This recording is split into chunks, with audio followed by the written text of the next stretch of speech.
I'm Abraham. I take antique wooden planes and get them into working condition. And we are looking at planes from the 1700s, which are surprisingly not that uncommon if you know what to look for. So, obviously, easiest way to tell the age of a plane is from maker's mark. But what about planes without marks, like this one? What I want to get into in this video are design styles that plane makers have used over the last 300 years. There are very few individual things that you can point to and say, aha, this is proof of that it's from the 1700s. But if you take a lot of those design characteristics together, you can usually narrow down how old it is. So let's start with a really, really quick history lesson. First American commercial plane maker that we know about is Francis Nicholson, Southern Massachusetts, starting sometime around 1730. Carpenters, joiners, they were making their own planes before then, but Nicholson was selling his planes to other woodworkers. By the time of the Revolutionary War, into the late 1700s, there's several dozen guys in the colonies signing the planes they were making for sale. But only a few of them, Caesar Celler, Joe Fuller, and Providence, were prolific. So what that means is that over the course of the 1700s, a lot of English planes were being imported into the colonies. Like this John Sim plane, active 1753, 1801.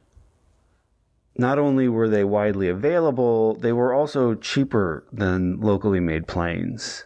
So I'm going to use both American and English examples for this video, because if you're in the US, you can still find, English planes out there. So first thing to notice are the chamfers. And these are the cutaway edges on the front and the back. So look at how flat these are on this Nicholson plane. This is a classic 1700s look. The earlier in the 1700s, the larger they are. By the end of the century, they get narrower. This is that Joseph Fuller plane, so it's from late 1700s or very early 1800s. You can see how narrow they are, but they're still flat.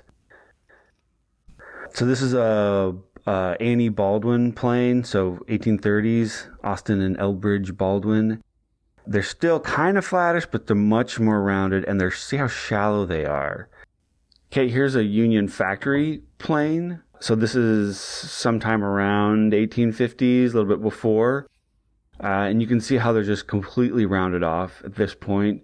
That's going to be the style you're going to see from the latter half of the 1800s. So if we hold them up here all together, you can see that's, 100 years of design change. There's a really noticeable difference between 1700s and about 1830 onward. Next thing to pay attention to is the length. American molding planes in the 1800s are uniformly 9.5 inches regardless of maker. It had been standardized. Everybody was making the same size. By early 1800s, mid 1800s onward. On the other hand, 1700s up until a little after 1800, you're going to see longer length.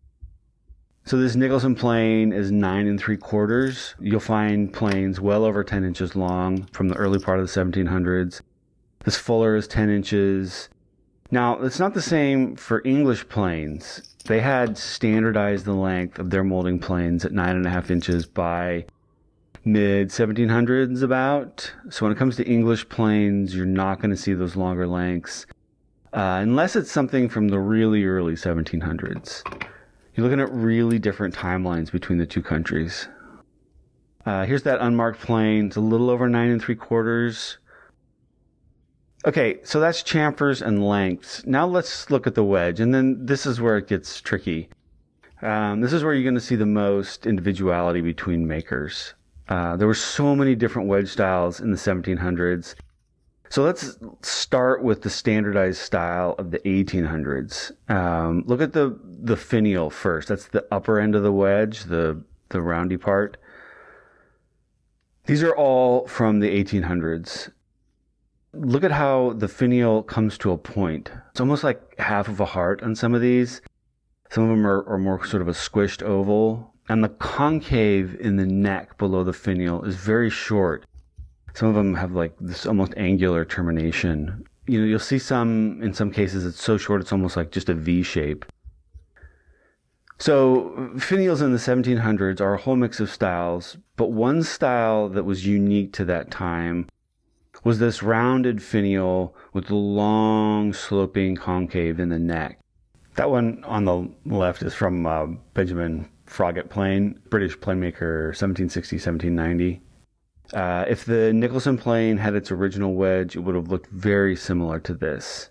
Both the English and the Americans use this style. It really stands out in comparison with the style from the 1800s. English wedges can have a ton of variety, even by the same maker. Robert Wooding was one of the major plane producers in London, beginning of the 1700s. He was buying many of his planes from other makers, so they each had their own wedge style. They each made planes at different lengths, different chamfer styles. They all have his imprint, but they all look different. So, on the left, clearly 1800s. On the right, clearly 1700s. Everything else, maybe 1700s, maybe early 1800s. You need to compare it with all the other details on the plane to get an idea of its age. If it's square, no rounded edges, it's either user-made or from continental Europe. The Dutch have been using that style for 400 years. Let's stick with the finial for just a second and look at one more detail that was common in the 1700s. And that's this big relief cut into the back. It's so that if your iron is the same length as your wedge, when you hit the iron to advance it, take a slightly deeper cut, you don't accidentally hit the wedge, which is exactly what happened with this plane. This is a William Lowry plane. He's a Scottish plane maker, 1774 to 1813. It's probably one of his earlier planes. This is what the relief was trying to prevent. The relief, pretty common among early American plane makers. Few English makers used it as well.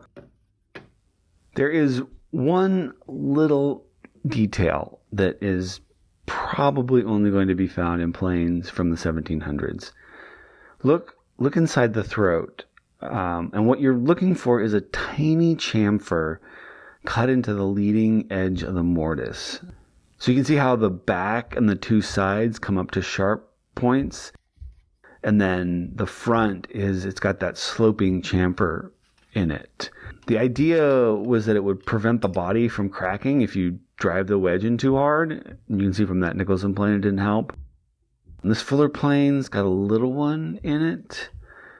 My unmarked plane has a really good example.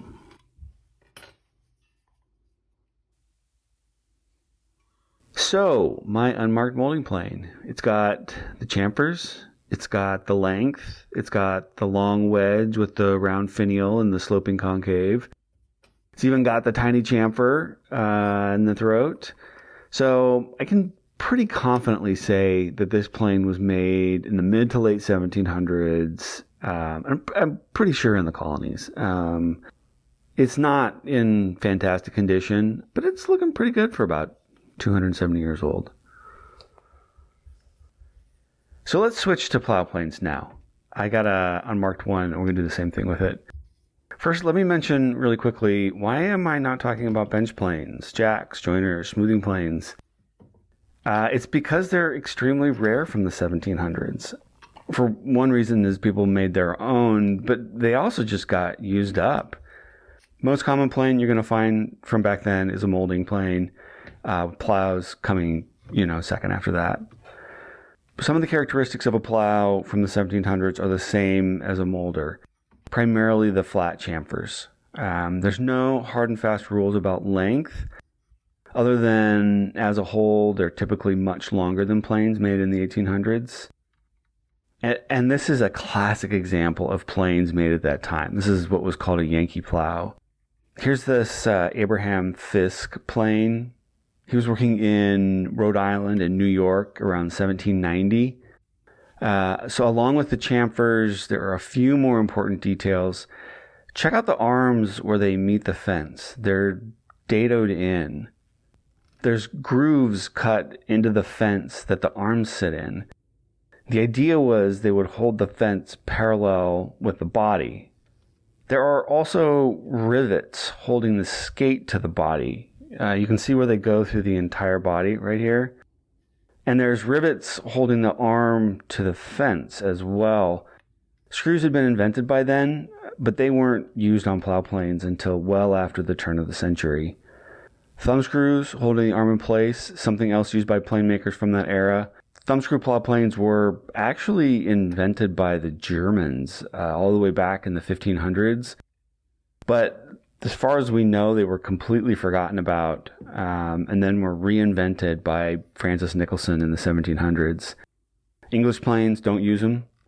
They were used well into the 1800s, so by themselves, not a definitive indicator of age. Wedge-style arms on plow planes, definitely not an indicator of age. They were used from the 1600s all the way up until the early 1900s. Screw arms pop up in England in the 1770s, but they're extremely uncommon. First screw arm plow planes in the US, made in Philadelphia around 1800, but they're pretty rare until the 1820s or 30s. It's very safe to say your American-made plow from the 1700s will not have screw arms. Also, no tote. Handles were not used on plow planes in the 1700s. What about the iron, the blade? Well, we know that irons for plows are replaceable. So just because a plane has an iron stamped by a 19th century maker doesn't mean the plane is from the 1800s. Like with planes, a lot of English-made irons were imported into the colonies. But local blacksmiths were also supplying plane makers, and they weren't marking their work. Check out the iron from the Nicholson plane. It is so crude. That's probably German or English steel laminated to local bog iron. When it comes to molding planes, irons were made specifically for that plane, so it's likely they're original. Check out the difference to this English-made iron. And you can see why the English-made irons may have been more desirable. I only have a really limited list of 18th and 19th century English edge tool makers, so I'm not sure who the makers are on these irons. One more thing to consider real quickly is wood type. Planes made in America in the 1800s are almost always beech. Birch was used more commonly in the 1700s. But if you're like me and you suck at telling those two woods apart, then that's less helpful. So, okay, check this out. Here's a plane made by James Stiles. He was making planes in New York State between 1768 and the 1820s. Really long working span. He's one of only a few plane makers who dated their planes. So this one is 1805. Check out how different this is from the earlier plows. Flat chamfers are gone. It's very rounded. Dado is missing from the fence. Body is much, much shorter. There's still rivets, of course, but overall this really shows the progression in style that's happening between 18th and 19th centuries.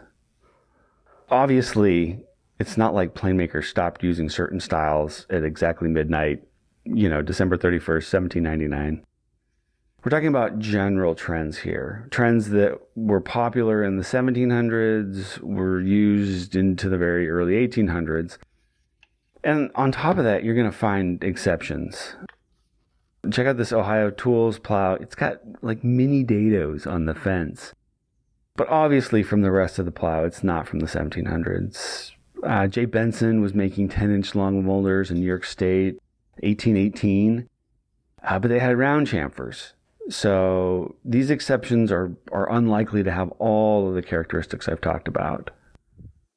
I know this is a channel about using wooden planes, but if you do have a plane that's made in the 1700s, you may not want to clean it or sharpen it.